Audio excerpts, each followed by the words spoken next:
না চাল, না আটা, না ময়দা, কোনো কিছু ছাড়াই এত সুন্দর একদম চটপটে একটা যদি নাস্তা রেসিপি 10 মিনিটে বানিয়ে নেওয়া যায় তাহলে আর চিন্তা কি, তাই না? তো এই রকম বৃষ্টি বাদলার দিনে সকালে হোক বা বিকেলে হোক কিছু চটপটা খেতে মন চাইছে, কিংবা অফিসে বা বাচ্চাদের টিফিনে নিয়ে যেতে কিছু ইচ্ছে করছে, তাহলে ঝটপট করে এরকম নাস্তা রেসিপি বানিয়ে ফেলতে পারো। দুর্দান্ত লাগবে খেতে। তাহলে চলো দেরি না করে রেসিপিটা দেখে নাও।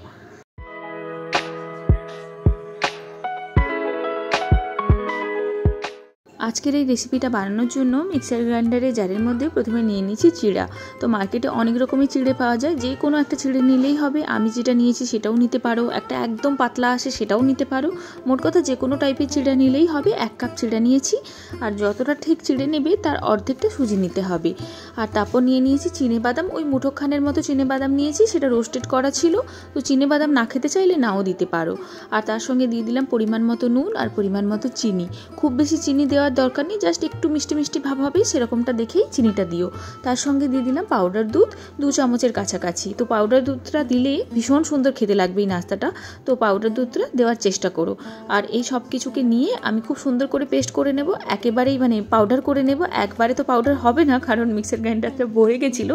তো আমি দুবার ধরে আলাদা আলাদা করে পাউডারটা করে নিলাম। একদম দেখো আটা বা ময়দার মতো মিহি পাউডার হয়ে যাবে। এরপর কি করব, এর মধ্যে হালকা গরম দুধ দিয়ে এটাকে মেখে নেব। জল দিয়েও মেখে নিতে পারো, তবে দুধ যদি থাকে দুধ দিয়ে মেখো তাহলে কিন্তু খুব সুন্দর হবে। আর এটাকে একদম প্রথমের দিকে না একটু পাতলা করে মেখে নিতে হবে, কারণ ভেতরে তোমার সুজি আছে, তারপর হচ্ছে চিড়া আছে, এইগুলো হচ্ছে ভীষণভাবে দুধ টেনে নেবে বা জল টেনে নেবে। তো যদি প্রথমে একদম টাইট করে মাখো, পরে যখন এটাকে মানে তৈরি করবো নাস্তাটাকে একদম টাইট হয়ে যাবে। তো দেখেই বুঝতে পারছো আমি কতটা নরম করে মেখেছি।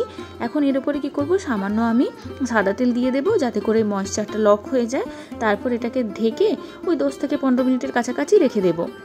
তো 10 থেকে 15 মিনিটের পরে ঢাকাটা তুলে দেখছি, দেখো কতটা হচ্ছে শক্ত হয়ে গেছে, বুঝতেই পারছো। তো এই রকমটাই হয়ে যাবে। আর যদি খুব বেশি শক্ত তোমাদের মানে মনে হয়, তাহলে একটু হালকা গরম জল দিয়ে এটাকে আরেকবার মেখে নিও।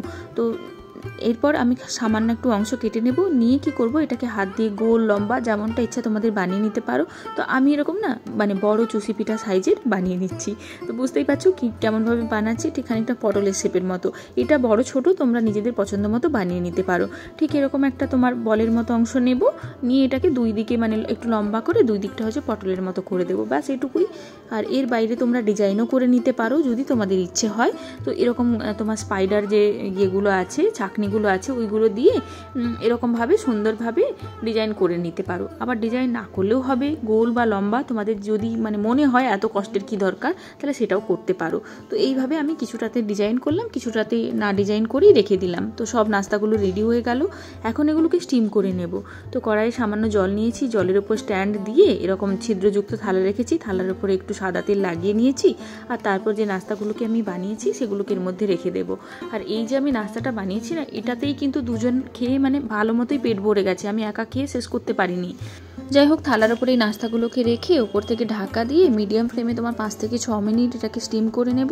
আর এই ছিদ্রটাকে বন্ধ করে দিয়েছিলাম, এটা তোমাদের দেখাতে ভুলে গেছি। তো 5 মিনিট পরে দেখো নাস্তাগুলো খুব সুন্দর সেদ্ধ হয়ে গেছে। তো এখনই এটা রেডি হয়নি, দাঁড়াও। এখন কি করব, কড়াইয়ের মধ্যে সামান্য সাদা তেল আমি দিয়ে দিলাম। এই ফোড়নটা দিলে নাস্তাগুলো ভীষণ খেতে ভালো লাগবে।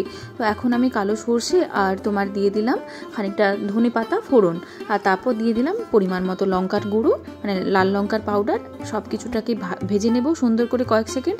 আর তারপরে এই নাস্তাগুলোকে এর মধ্যে দিয়ে দেবো। এই যে তরকাটার মধ্যে নাস্তাটাকে ভেজে নেবে না, এতে করে এত দুর্দান্ত স্বাদ আসবে, এত একটা চটপটে স্বাদ আসবে।